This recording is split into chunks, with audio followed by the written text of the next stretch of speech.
don't tell me. Don't you dare try to tell me that God ain't good.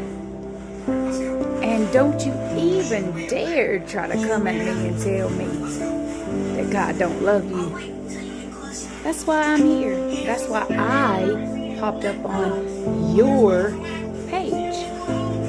Or maybe you were just scrolling and you just happened to run across this. This is just a reminder to tell you how gracious God is, how loving, merciful, forgiving, kind, gentle, so self-controlling. He is so awesome, and He is the great I am. You know, He knew you before He even formed you in your mama's womb. He knows every single hair that's on your head. And He has great plans for you. It's not to harm you. It's to give you a good future. It's to prosper you. You're the head and not the tail. You're above and not below. You are definitely the lender and not the borrower. You're more than a conqueror. You are a masterpiece. You were created in the image of God. So what's the problemo? What's the problemo? The enemy's putting thoughts in your mind? Well, guess what?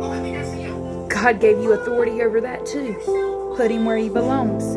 Stick Him where the sun don't shine. Because you carry that authority. You have it.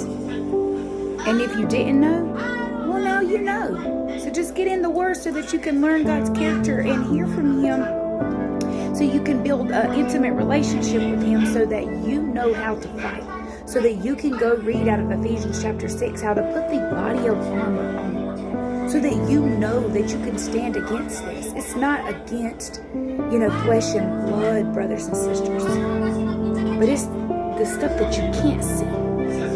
It's in the spiritual warfare that we're going through daily over your soul. But in due time, God's going to bring it all together. The ones that don't have the willpower to do this, the ones that don't understand why they just can't get it right, no matter how many times they try. And the more that they do try, the more stuff is thrown at them. God sees that. But He wants you to realize how strong you really are, and that you can face any single one of these giants in the face and win, because God already won the victory. And I believe you just needed to be reminded of this. You need to be reminded of your self-worth. You need to be reminded of your identity. You need to be reminded that you were handpicked, that you were chosen for such a time as this. You are a daughter or a son of a king. Yes, He's your Abba Father. Yahweh is so perfect. And when He created you, He did not make a mistake. So you go on and get up. You shake the devil off, and you do what you gotta do. Remember, the enemy can't make you do anything. He can only teach you, and you have the decision to say yay or nay. Okay, I'm gonna tell you a little story about that. So this morning, my son came to tell me that he needed to go use the bathroom.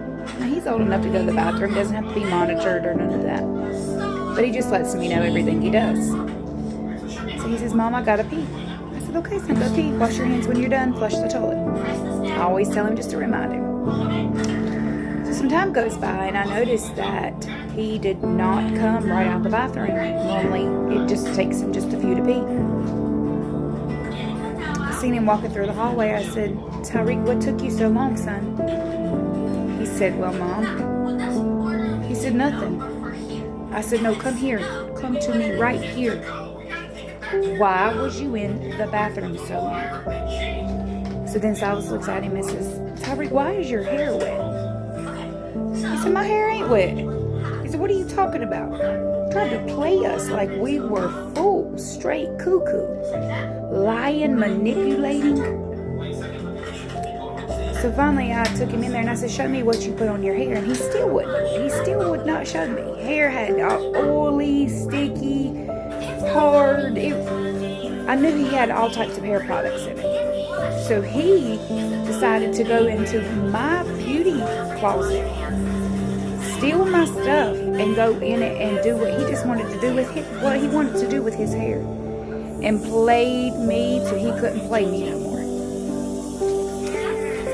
And I said, you know that you don't do this. You've never did this. What would make you think it's okay to do this? And he said, well, the devil told me to do it. I said, okay, and even if he did, you got the choice to say yes or no. I said, you know I've taught you that the stove is hot. You can't touch it with your hand. Would you touch it? He said, no, Mom. He said, that would burn my hand off. I'm not that stupid. I said, okay, so you heard the thought. If you heard the thought in your head to say, get up and go touch the hot stove, are you going to do it? He said, no, I know better. I said, so the thought that came through your mind to go just take care of products and just do whatever you wanted to do with them, mess your hair up, you think that that's something good to do when you know that you shouldn't be messing in your mom's stuff anyways, and you shouldn't have been sneaking and lying and manipulating and doing all these other things, and got an attitude, a nasty attitude with me. He started yelling at me, telling me, I ain't did nothing in there. Duh. Yeah. Now mind you, he's raised in a Christian home. Bible every day, prayers multiple times a day, fellowship, worshiping, everything, in ministries, stepfather, a pastor, I motivational speak, and prayer warrior, and whatever else the Lord wants to use me as. And I thought, wow, but that goes to show that, no matter in those deepest moments, God is still there. And the more of me telling you is because I heard him later on that evening, later on in the evening, I heard him say when he was praying to God and for his afternoon prayers, he said, Lord, will you please, because he had his head all messed up, so we had to end up cutting his hair.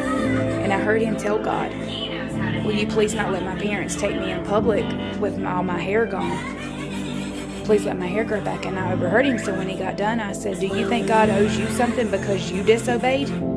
I said, how do you think God feels? Because in his word, he says not to lie, not to steal, not to do these things, and so forth. Don't disobey your mom and dad. And I was trying to teach him as a child, because that's where the inflammations come in at. That's where the indentions is. They are sponges.